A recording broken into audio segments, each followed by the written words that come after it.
दोस्तों, सेलेक्ट परीक्षा study channel पर स्वागत है। इस्तकबाल है बीपीएससी टीआरई में बीपीएससी का अतुल प्रसाद ने बहुत बड़ा ट्वीट किया है। आप इस वीडियो को ज़रूर देखें। टीआरई बीपीएससी टीआरई पीआरटी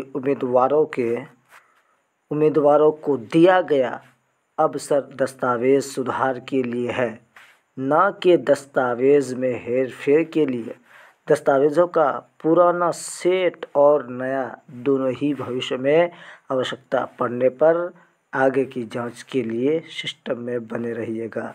दोस्तों, यहाँ कहने का मतलब ये है, आपको जो यहाँ दस्तावेज़ बदलने का जो टाइम दिया है, वहाँ सिर्फ आप वहाँ से बदल सकते हैं। ये नहीं कि आप क्या करेंगे, वहाँ हेर फेर कर देंगे। पहले कुछ अपलोड किया गया था, अब अभी कुछ अलग अपलोड कर रहे हैं। ये नहीं होना चाहिए। आपका जो अपलोड कर दिया है, जो पहले ईबीसी का अपलोड नहीं किया था, अब वो ईबीसी का अपलोड कर रहा है, तो वो आपका सही नहीं होगा। आगे चल के दिक्कत और परेशानी होने वाली है दोस्तों।